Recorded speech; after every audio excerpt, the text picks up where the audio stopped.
Hi friends, ಎಲ್ರಿಗೂ ಮಲ್ಲಿಗೆ mart ಚಾನಲ್ಗೆ ಸ್ವಾಗತ. ಇವತ್ತು ನಾನು ಶಂಖಪುಷ್ಪ ಹೂವಿಂದ ಜ್ಯೂಸ್ ಹೇಗೆ ಮಾಡೋದು ಎಂಬುದನ್ನು ತೋರಿಸ್ಕೊಡ್ತಿದ್ದೇನೆ. ತುಂಬ ಸೆಕೆ ಇದೆ, ತುಂಬ ಬಿಸಿಲು ಕೂಡ ಇದೆ. ಇದನ್ನೊಮ್ಮೆ ಮಾಡಿ ನೋಡಿ, ನಿಮಗೆ ತುಂಬ ಖುಷಿ ಆಗ್ತದೆ. ಹಾಗೆ ನನ್ನ ಚಾನಲನ್ನು ಹೊಸದಾಗಿ ನೋಡ್ತಿರೋರು ಪ್ಲೀಸ್ ಸಬ್ಸ್ಕ್ರೈಬ್ ಮಾಡಿ. ಹತ್ತಿರದಲ್ಲಿ ಬರುವಂತಹ ಬೆಲ್ ಬಟನನ್ನು ಒತ್ತಿ, ಆಗ ನಾನು ಮಾಡಿರುವಂಥ ವಿಡಿಯೋದ ನೋಟಿಫಿಕೇಷನ್ ನಿಮಗೆ ತಕ್ಷಣಕ್ಕೆ ಸಿಗ್ತದೆ. ನೀವು ಶಂಖಪುಷ್ಪ ಹೂವನ್ನು ತುಂಬ ಕಲರಲ್ಲಿ ನೋಡಿರ್ಬೋದು, ಆದರೆ ಈ ಕಲರ್ ಸಿಕ್ಕಿದರೆ ಖಂಡಿತವಾಗಿಯೂ ಬಿಡಬೇಡಿ. ನಾನಿಲ್ಲಿ ಒಂದು 5ರಿಂದ 6 ಹೂಗಳನ್ನು ತೆಗೆದುಕೊಂಡಿದ್ದೇನೆ. ನೋಡ್ಬೋದು ಕಲರ್ ಎಷ್ಟು ಚೆನ್ನಾಗಿದೆ ಅಂತ. ಇದನ್ನು ಮೊದಲಿಗೆ ನೀವು ಬಿಸಿನೀರಲ್ಲಿ ಹಾಕಬೇಕು, ಅಥವಾ ನೀವು ಇದನ್ನು ಬೇಯಿಸ್ಕೊಳ್ಬೋದು.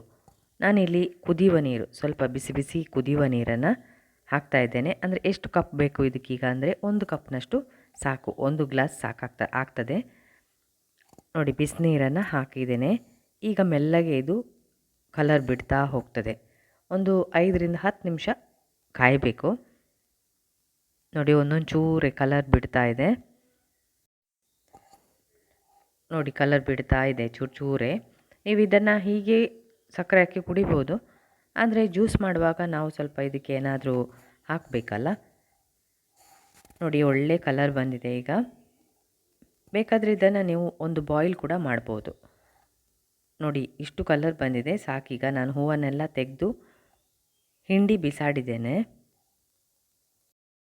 ಜ್ಯೂಸನ್ನು ನಾವು ಚೆನ್ನಾಗಿ ಮಾಡಬೇಕು ಹೇಳಿದರೆ ಇದಕ್ಕೀಗ ಒಂದು ಲಿಂಬೆಹಣ್ಣು, ಅರ್ಧ ಲಿಂಬೆಹಣ್ಣನ್ನು ಹಿಂಡಿದ್ದೇನೆ. ಇದಕ್ಕೆ ನೀವು ಮೆಲ್ಲಗೆ ಇದರ ಕಲರ್ ಚೇಂಜ್ ಆಗೋದನ್ನು ಕೂಡ ನೋಡ್ಬೋದು. ತುಂಬ ಚೆಂದ ಕಲರ್ ಬರ್ತಾ ಇದೆ ನೋಡಿ. ಲಿಂಬೆಹಣ್ಣನ್ನು ಹಿಂಡಿದ್ದಾಗಿದೆ. ಇದಕ್ಕೆ ನೀವು ಸಕ್ಕರೆ ಹಾಕ್ಬೋದು, ಉಪ್ಪು ಕೂಡ ಸೇರಿಸ್ಬೋದು. ಇಲ್ಲಿ ನಾನು 1-2 ಸ್ಪೂನಷ್ಟು ಸಕ್ಕರೆಯನ್ನು ಸೇರಿಸ್ತಾ ಇದ್ದೇನೆ. ಸೇರಿಸಿ ಎಲ್ಲವನ್ನು ಕಲಸಿ, ಬೇಕಾದರೆ 1 ಚಿಟಿಕೆ ಉಪ್ಪು ಕೂಡ ಹಾಕ್ಕೊಳ್ಳಿ, ಏನು ತೊಂದರೆ ಇಲ್ಲ.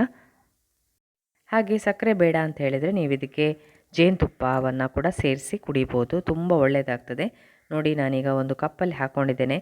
ಸಕ್ಕರೆಯನ್ನೆಲ್ಲ ಕಲಸಿ ನಾನೀಗ ಕುಡಿಲಿಕ್ಕೆ ರೆಡಿ ಆಗ್ತಿದ್ದೇನೆ. ಇದನ್ನು ನೀವೊಮ್ಮೆ ಟ್ರೈ ಮಾಡಿ, ತುಂಬ ಚೆನ್ನಾಗಿ ಆಗ್ತದೆ. ಸೆಕೆಗಂತೂ ತುಂಬ ಖುಷಿ ಆಗ್ತದೆ. ಅಷ್ಟೇ ಅಲ್ಲ, ಇದನ್ನು ಕುಡಿದ ಕೂಡಲೇ ತುಂಬ ಹಸಿವೆ ಆಗ್ತದೆ. ನನಗಂತೂ ಹಾಗೆ ಆಯಿತು. ನಿಮಗೂ ಕೂಡ ಇದಕ್ಕೆ ಹೇಳ್ತಾ ಇದ್ದೇನೆ, ಇದನ್ನು ಒಮ್ಮೆ ಮಾಡಿ ನೋಡಿ. ಈ ಹೂವಿನಲ್ಲಿ ಅನೇಕ ಔಷಧೀಯ ಗುಣಗಳಿದೆ. ಏನಾದರೂ ನಮ್ಮ ದೇಹಕ್ಕೆ ಹೆಲ್ಪ್ ಆಗ್ಬೋದಲ್ವಾ. ಇನ್ನು ನಾನು ನಿಮಗೆ ಬೇರೆ ರೆಸಿಪಿಯೊಂದಿಗೆ ಸಿಗ್ತೇನೆ. ಪುರ್ಸೊತ್ತು ಮಾಡಿ ನೋಡಿದ್ದಕ್ಕೆ ಥ್ಯಾಂಕ್ ಯು.